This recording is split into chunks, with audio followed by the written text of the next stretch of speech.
Hello दोस्तों, आप लोग का स्वागत है हमारे YouTube चैनल में। आज आप लोग के लिए मोस्ट इम्पोर्टेंट क्वेश्चन लाई हूँ जो एग्जाम में आएगा ही नहीं, पर ऐसा टाइप का क्वेश्चन पूछा ही जाएगा। ठीक है, तो चलो फर्स्ट क्वेश्चन देखते हैं। और हाँ, जो लोग नए हो लोग सब्सक्राइब जरूर करना और अपने दोस्त भाई बंधु सभी के पास सेंड कर देना। ठीक है, फर्स्ट क्वेश्चन देखते हैं। मनुष्य की जनसंख्या ज्ञाती जाती है, मतलब मनुष्य की संख्या किससे मापी जाती है करके पूछ रहे हैं। पहला है ए जे आकार वक्रता वृद्धि, बी जेड आकार वक्रता वृद्धि, सी एस आकार वक्रता वृद्धि और डी इनमें से सभी। तो इसमें आंसर क्या आ जाएगा? जनसंख्या वृद्धि का क्वेश्चन है ये, तो बताओ क्या आ जाएगा? इसका आंसर है जे आकार वक्रता वृद्धि। जे आकार वक्रता वृद्धि में क्या होता है? असमित साधन। जब किसी समष्टि जैसे पॉपुलेशन में होता है ना, तो भोजन और स्थान मिलते हैं तो वह तेजी से बढ़ती जाती है और इसी को क्या बोलेंगे? जे आकार वक्रता में बढ़ता है। जे आकार में वक्रता में बढ़ता है। तो मनुष्य की जनसंख्या किससे मापे जाएंगे? यही जे आकार वक्रता वृद्धि से। ठीक है, इसका आंसर सबको समझ आया? चलो आगे बढ़ते हैं। एस आकार जनसंख्या निरूपित करता है। फिर से जनसंख्या वृद्धि से पूछा जा रहा है। एस आकार पूछ दिए। म्यूजियम, दूसरा है कीड़े बढ़ना, सी है गेहूं और मूंगफली, डी है आम की वेसेलोसिटी। इसका आंसर क्या हो जाएगा? म्यूजियम को क्या बोलते हैं? इसमें निर्जीव स्थान है जो ऐतिहासिक वस्तु को रखा जाता है। ठीक है, इसमें जनसंख्या का कोई महत्व नहीं है। ठीक है, कीड़े बढ़ना ही इसका सही आंसर हो जाएगा। कैसे होगा देखो। सीमित संसाधन जैसे कम मात्रा में पाए जाते हैं, प्राकृतिक आवास में रहने वाले जैसे कीड़े मकोड़े शुरुआत में तो धीमी गति से होता है, फिर एक टाइम के लिए बढ़ जाता है और अंत में क्या होता है? उसका क्षमता कम हो जाता है, तो उसकी स्थिति में चेंज होता है ना, और एक टाइम के बाद स्थिर हो जाते हैं, रुक जाते हैं। तो इसको क्या बोलेंगे? एस आकार जनसंख्या बोलेंगे। ठीक है, इसको याद रखना, एस आकार जनसंख्या बोला जाता है। वही गेहूं और मूंगफली ये कुछ वो नहीं है, ये तो मौसम आधारित खेती होता है। ठीक है, तो ये प्राकृतिक जनसंख्या वक्रों में कोई वो नहीं है। अंत में वेसेलोसिटी, यह पेट और आंत से संबंधित है, ये जनसंख्या वृद्धि से कोई संबंधित नहीं है। तो इसका समझ आया? कीड़े बढ़ना। तीसरा क्वेश्चन है, निम्न में सत्य नहीं है पूछा जा रहा है। सत्य नहीं है। मेसोडर्म से पित्ताशय बनता है, एक्टोडर्म से यकृत बनता है, मेसोडर्म से कोशिका बनता है और डी है एक्टोडर्म से हृदय बनता है। तो नहीं पूछा जा रहा है, नहीं को अंडरलाइन जरूर कर लेना और बताओ, अब आंसर बताओ। देखो, एक्टोडर्म से कभी भी हृदय नहीं बनता, तो यही गलत हो जाएगा और गलत ही सही हो जाएगा क्योंकि गलत पूछा जा रहा है। ठीक है, तो मेसोडर्म से तो पित्ताशय बनता है, एक्टोडर्म से यकृत बनता है, मेसोडर्म से कोशिका भी बनता है और हृदय किससे बनता है? मेसोडर्म से बनता है। याद रखना, हृदय मेसोडर्म से बनता है। आगे देखते हैं क्वेश्चन। न्यूक्लियोटाइड का अनुपात कब बढ़ता है? फर्स्ट ऑप्शन है घाव भरने की प्रक्रिया के दौरान, अविभेदीकरण के दौरान, ब्लास्टोमा निर्माण की प्रक्रिया के दौरान, पूर्व विभेदीकरण की प्रक्रिया के दौरान। तो इसका क्या आ जाएगा आंसर? देखो, घाव कब बढ़ता है? जब कोशिका विभाजन होता है। तो घाव का जब मरम्मत करता है तो कोशिका विभाजन होता है, तब घाव बढ़ता है। और ब्लास्टोमा निर्माण क्या होता है जी? ये एक ट्यूमर होता है जो कैंसर में गांठ नहीं बनता है, उसको ब्लास्टोमा बोलते हैं, जो ये न्यूक्लियोटाइड से कोई संबंध नहीं है। ठीक है, और वही पूर्व विभेदीकरण क्या है? इसमें कोशिका विभाजन बंद करके फिर से विशेष कार्य में स्थायी बन जाता है, ये परमानेंट होता है। ठीक है, न्यूक्लियोटाइड की मांग घट जाती है। न्यूक्लियोटाइड मतलब समझ रहे हो ना, डीएनए वाला चैप्टर में है। तो इसमें क्या आंसर आ जाएगा? अविभेदीकरण के दौरान। अविभेदीकरण के दौरान क्या होता है? इस प्रक्रिया में परिपक्व कोशिका पुनः विभाजन क्षमता बढ़ता है, मतलब इसमें कोशिका का विभाजन होता रहता है। ठीक है, और डीएनए के रूप में निर्माण होता है, इसी को क्या बोलेंगे? न्यूक्लियोटाइड। ठीक है, उसके बाद न्यूक्लियोटाइड का अनुपात बढ़ जाता है। ठीक, सबको समझ आ रहा है? आगे बढ़ते हैं। देखो, इसमें लिखा है जब कोशिका तेजी से विभाजित होती है तो डीएनए बनने के लिए न्यूक्लियोटाइड की आवश्यकता बढ़ जाती है। ठीक है, चलो आगे चलते हैं। जेड डीएनए में कंप्लीट पिच में कितने जोड़ी न्यूक्लियोटाइड होते हैं बोल रहे हैं। हम लोग जब डीएनए का पढ़े थे तो इसमें कंप्लीट पिच बोल रहे हैं। तो जेड डीएनए में कितने प्रकार के होते हैं? डीएनए बताओ तो। ए डीएनए होते हैं, बी डीएनए होते हैं, और कितना होता है जी बताओ। तो इसका जेड डीएनए के बारे में पूछ रहा है। इसके अंदर कितना पिच पाए जाएंगे, कितना जोड़ी न्यूक्लियोटाइड पाए जाएंगे? ठीक है, एक में तो कितना जोड़ी पाए जाएंगे? 11 जोड़ी। याद रखना, 11 जोड़ी। वही 10 जोड़ी किस में पाए जाते हैं? बी डीएनए में, बी डीएनए में। और वही 11 डीएनए ए डीएनए में पाया जाता है। ठीक है, और 12.5 जो बोल रहे हैं 12.5 वो किसी मानक डीएनए का पिच काउंट नहीं होता। ठीक, तो इसका आंसर क्या हो जाएगा? 11। याद रखना सब लोग। जैसे बाएं हाथ की तरफ घुमाओ, डीएनए संरचना होती है ना, वो पूर्ण रूप से घुमाए तो 12 बेस पाए जाते हैं, 12 जोड़ी पाए जाएंगे, याद रखना। अरे 12 जोड़ी, मैं कितना टिक्की हूँ। अच्छा 11 तो ए है, 11 ए है, और जेड डीएनए कितना है, जेड डीएनए 12 है, याद रखना। चलो, ई कोलाई से प्राप्त restriction enzyme Eco RI DNA को कहां से क्लीव कर सकते हैं, इसका पूछ रहे हैं। देखो हम लोग एडेनिन, गुआनिन, थाइमिन, साइटोसिन ये पढ़े थे ना, अब इसका हम लोग कैसे डीएनए में कैसे पाए जाते हैं उसको पूछ दिए, ई कोलाई भी पूछ दिए, तो इसका आंसर क्या हो जाएगा। देखो इसका आंसर आएगा GAATTC। इसका फुल फॉर्म क्या होता है, गुआनिन, एडेनिन, थाइमिन और साइटोसिन। ठीक है, सबको याद है इसका। तो ये ना 5 से 3 दिशा में होता है, इसी को G और A के बीच पाया जाता है। क्या पाए जाएंगे, GAATTC। ठीक, आगे बढ़ते हैं। देखो एंजाइम डीएनए को गुआनिन, एडेनिन ठीक अनुक्रम पर पहचान कर काटता है।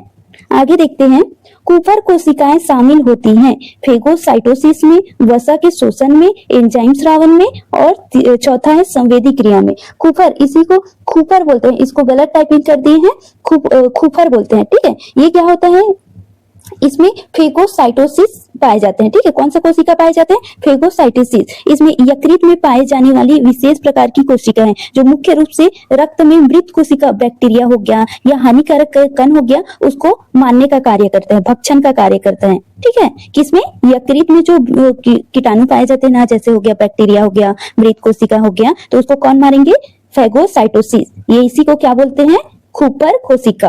ठीक, वसा का अवशोषण तो छोटी आंत में होता है, जो लैक्टिकल वाहिका द्वारा होते हैं। ठीक, एंजाइम स्रावन यहाँ काम पाचन द्वारा होता है, अग्नाशय में हो गया, पेट की ग्रंथि हो गया। ठीक है, और संवेदी क्रिया क्या, तंत्रिका तंत्र का कार्य करता है संवेदी क्रिया में। ठीक है, देखो कूपर कोशिका यकृत में पाई जाती है और हानिकारक जीवाणु को निगलकर नष्ट करती है। ठीक, निम्न में से कौन सा बहुकेंद्रीय है, इसका आंसर क्या आ जाएगा। फर्स्ट है सील ऊतक, दूसरा है रेखित मांसपेशियां, तीसरा है तंत्रिका ऊतक, और चौथा है गैर रेखित मांसपेशियां। तो इसका आंसर क्या आएगा, इसका आंसर है रेखित मांसपेशियां। रेखित मांसपेशियां में बहुकेंद्रिकीय होती हैं, क्योंकि ये भ्रूणी विकास के दौरान होते हैं। ठीक है, ये आपस में कोशिका आपस में जुड़े होते हैं और लंबी केंद्रक पाए जाते हैं, इसमें केंद्रक पाए जाते हैं लंबी। वही सील ऊतक में क्या होते हैं, ये संयोजी ऊतक होते हैं, किसी अन्य ऊतक से नहीं मिले, ये एक केंद्रिक होते हैं। और तंत्रिका ऊतक क्या होता है, तंत्रिका कोशिका से सामान्य एक केंद्रक होते हैं इसमें भी। ठीक, तो इसका आंसर क्या आ जाएगा, रेखित मांसपेशियां।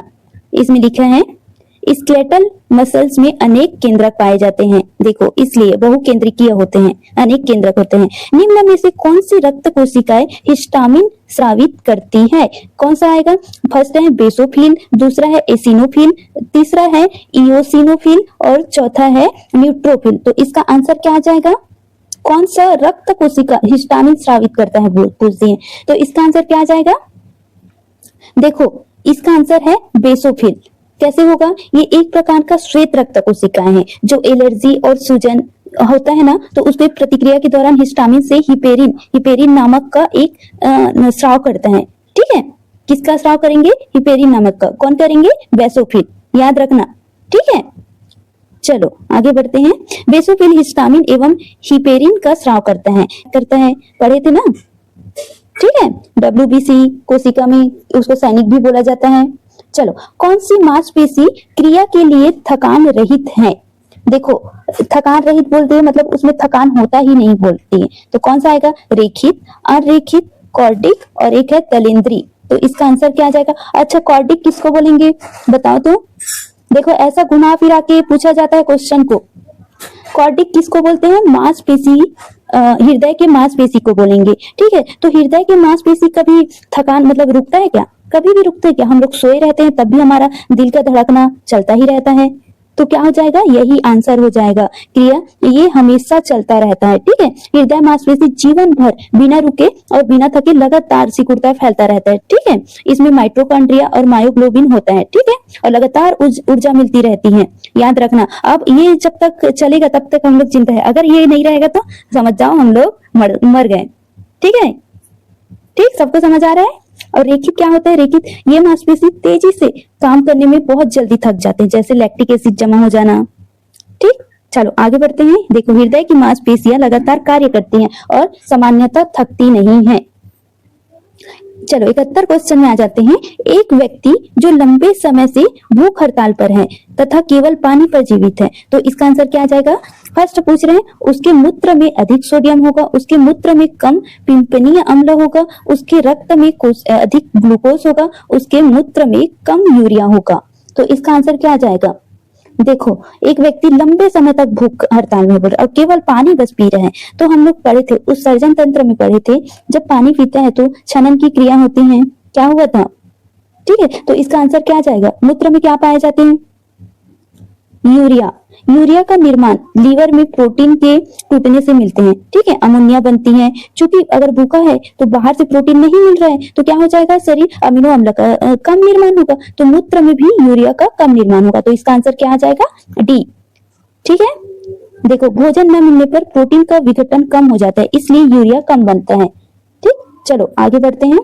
कितने प्रतिशत वायु ऑक्सीजन होती है? कितने प्रतिशत वायु ऑक्सीजन होगी? 7%, 32%, 25% और एक है 20%। हमारे वायुमंडल में कितना परसेंट ऑक्सीजन पाया जाता है? चलो कमेंट करके बताओ तो। 21% ऑक्सीजन पाए जाते हैं। तो 21% के आसपास कौन दिख रहा है आप लोग को? क्या दिख रहा है? 20%। तो आंसर क्या आ जाएगा? 20%। ठीक है, चलो आगे बढ़ते हैं। और वही कार्बन डाइऑक्साइड का कितना पाए जाते हैं? नाइट्रोजन का कितना पाए जाते हैं? बताओ, नाइट्रोजन का कितना पाया जाएगा? आप लोग कमेंट में बताओ तो। नाइट्रोजन का 78% और वही कार्बन डाइऑक्साइड का 0.04%। ठीक है, आगे बढ़ते हैं। देखो, वायुमंडल में लगभग 20 से 95% ऑक्सीजन होती है। पोल्ट्री की फाउल डिजीज है, क्या है इसका? पोल्ट्री किसको बोलते हैं? मुर्गिया को बोलते हैं। ठीक है, हम पोल्ट्री फार्म खोले हैं करके ऐसे बोलते हैं ना, तो याद रखना मुर्गी की फार्म। ठीक है, तो इसमें फाउल डिजीज मतलब उसकी बीमारी पूछ रहे हैं, तो इसका आंसर क्या आ जाएगा? इसका थोड़ा अलग है, तो रानी खेत आएगा। ठीक है, इसका जब बीमारी होता है तो उसको क्या बोलेंगे? रानी खेत। यही रानी खेत में क्या होता है? मुर्गी में होने वाली एक संक्रमक एवं घातक वायरस है। ठीक है, जीवाणु द्वारा होता है ये रोग। ठीक, चलो आगे बढ़ते हैं। ये देखो, रानी खेत में रोग मुर्गियों की मुख्य विषाणु जनित रोग है। ठीक, चलो आगे बढ़ते हैं। कुछ बैक्टीरिया स्ट्रेप्टोमाइसिन के प्रति प्रतिरोधी हो सकते हैं। जेनेटिक ड्रिफ्ट, नेचुरल सिलेक्शन, तीसरा है ड्यूरेस्ट म्यूटेशन और चौथा है रिप्रोडक्टिव आइसोलेशन। ठीक है, तो इसका आंसर क्या आ जाएगा? इसका आंसर क्या होगा? देखो, बैक्टीरिया स्ट्रेप्टोमाइसिन बोल रहे हैं प्रतिरोधी, तो इसका नेचुरल सिलेक्शन आ जाएगा। इसका आंसर क्या है? Natural selection. जब बैक्टीरिया किसी समूह में स्ट्रेप्टोमाइसिन एंटीबायोटिक का प्रयोग किया जाता है। एंटीबायोटिक क्या है? रोगों को मारने वाला। ठीक है, वही सामान्य बैक्टीरिया मर जाते हैं, अब मर जाएंगे, लेकिन जिन बैक्टीरिया में पहले से प्राकृतिक म्यूटेशन पाए, उत्सर्जित बोलते हैं ना, उत्परिवर्तन बोलते हैं, तो वो बच जाता है। तो उसी को मारने के लिए कौन करते हैं? प्राकृतिक, मतलब प्राकृतिक द्वारा उत्पन्न होते हैं, इसी को क्या बोलेंगे? Natural selection. ठीक, देखो, प्रतिरोधी जीवाणु जीवित रहते हैं और बढ़ते जाते हैं, इसी को प्राकृतिक चयन कहते हैं। आगे है, कौन सा एक गुण कॉकरोच और स्कॉर्पियन में समान होते हैं? इसका आंसर है नेफ्रिडिया, वेंट्रल नर्व कार्ड और सिफाइलेजन, और चौथा है एंटीना। एंटीना किस में पाया जाता है? एंटीना मैं आप लोग को बताई थी, कॉकरोच में एंटीना पाए जाते हैं क्या? किस में पाए जाते हैं? एंटीना कीड़े के जब ऐसे पाए जाते हैं उसको क्या बोलते हैं? बिच्छू में एंटीना पाए जाते हैं ना, तो हाँ, बिच्छू में। पर इसका आंसर क्या होगा? Ventral nerve card. ये कैसे होगा? देखो, ये सभी आर्थ्रोपोडा संघ के हैं और सभी में अकशेरुकी पाए जाते हैं। अकशेरुकी जीव के होते हैं जो तंत्रिका तंत्र शरीर के निचले हिस्से में होता है और ठोस होता है। ठीक है, ठोस होता है। तो क्या होगा? कॉकरोच के ऐसे नीचे स्थान में जो ऐसे कठोर टाइप लगता है ना, उसको बोलते हैं। तो इसका आंसर क्या हो जाएगा? बी, याद रखना। और नेफ्रिडिया क्या है? एनिलिडा संघ में पाए जाते हैं, जैसे केचुआ का उत्सर्जी अंग हो गया, कॉकरोच हो गया। ठीक, अरे कॉकरोच, हाँ, कॉकरोच में पाया जाता है वेंट्रल नर्व कार्ड। दोनों आर्थ्रोपोडा संघ के सदस्य हैं और इसमें उदरीय तंत्रिका रज्जु पाए जाते हैं। सामान्यतः इंसेफ्लाइटिस प्रभाव करता है। फर्स्ट है न्यूक्लियर सिस्टम पर, दूसरा है नर्वस सिस्टम पर, तीसरा है रेस्पिरेटरी सिस्टम पर, चौथा है सर्कुलेटरी सिस्टम पर। इसका आंसर क्या आ जाएगा? क्या आ जाएगा? फिर से चलो, सामान्यतः इंसेफ्लाइटिस प्रभाव करता है। फर्स्ट है मस्कुलर सिस्टम पर, दूसरा है नर्वस सिस्टम पर, तीसरा है रेस्पिरेटरी सिस्टम पर और चौथा है सर्कुलेटरी सिस्टम। इसको हिंदी में क्या बोला जाता है बताओ? मस्तिष्क, मस्कुलर बोल दिए, मस्कुलर सिस्टम, नर्वस सिस्टम किसको बोलते हैं? मस्तिष्क का। और वही मस्कुलर सिस्टम किसको बोलेंगे? मांसपेशियों से संबंधित। और रेस्पिरेटरी सिस्टम श्वसन तंत्र को बोलते हैं, फेफड़ों द्वारा होता है। और सर्कुलेटरी सिस्टम परिसंचरण तंत्र, जो हृदय और रक्त पाए जाते हैं। और इसका आंसर क्या हो जाएगा? कौन प्रभाव करेगा? इसका आंसर है नर्वस सिस्टम। ठीक है, मस्तिष्क में जब सूजन हो जाते हैं आमतौर पर वायरल संक्रमण के कारण होता है, और वो मस्तिष्क में केंद्रीय तंत्रिका तंत्र का मुख्य हिस्सा मतलब सूजन हो जाता है, उसी को क्या बोलेंगे? नर्वस सिस्टम पर। तो इसका आंसर क्या हो जाएगा? नर्वस सिस्टम पर प्रभाव पड़ता है। ह्यूमरल इम्यूनिटी किससे संबंधित है? ह्यूमरल, फर्स्ट है टी लिम्फोसाइट, दूसरा है बी लिम्फोसाइट, तीसरा एल लिम्फोसाइट और चौथा है पी लिम्फोसाइट। हम लोग बी और टी लिम्फोसाइट जानते हैं, एल लिम्फोसाइट और पी लिम्फोसाइट नहीं है, तो इसका कोई संबंध नहीं है। तो टी लिम्फोसाइट और पी लिम्फोसाइट क्या है? ये प्रतिरक्षा कोशिका है। ठीक है, प्रतिरक्षा कोशिका है। तो इसका आंसर क्या हो जाएगा? बी लिम्फोसाइट आएगा। ह्यूमरल इम्यूनिटी किससे संबंधित है? B lymphocyte. ये कोशिका शरीर में द्रवों को एंटीबॉडी का निर्माण करता है, और एंटीबॉडी मिलने से क्या होता है? सुरक्षा, प्रतिरक्षा तंत्र, किसको? जीवाणु और जो भी रहता है बीमारी को नष्ट करने के लिए। और वही टी लिम्फोसाइट क्या है? ये सेल होते हैं, यानी कोशिका प्रतिरक्षा प्रदान करते हैं, सीधे संक्रमित कोशिका को नष्ट करती है। ठीक है, आगे बढ़ते हैं। देखो, बी लिम्फोसाइट एंटीबॉडी बनते हैं जो शरीर के रोगों से बचाते हैं। कार्सिनोमा कैंसर है, कार्सिनोमा कैंसर है लिम्फोसाइट का, संयोजी ऊतक का, एपिथेलियम का, एक्टोडर्म व एंडोडर्म का। तो इसका आंसर क्या आ जाएगा? एपिथेलियम का। एपिथेलियम क्या है? त्वचा या अंग में आंतरिक स्तर पाए जाते हैं ना, उपकला ऊतक जो पढ़े थे, उसी को क्या बोलते हैं? कार्सिनोसोमा। ये जो फेफड़े, स्तन, प्रेस्टीज, कोक्लीन, अधिकांश कैंसर कार्सिनोमा में होते हैं। ठीक, तो इसका आंसर क्या आ जाएगा? एपिथेलियम। चलो आगे बढ़ते हैं। एंट अमीबा हिस्टोलिटिका की संक्रामक अवस्था है। बहुनाभिकीय फॉर्म, ट्रोपोजोइक फॉर्म, मेटासिस्टिक फॉर्म और स्पोरोजोइक स्टेज। तो इसका आंसर क्या आ जाएगा?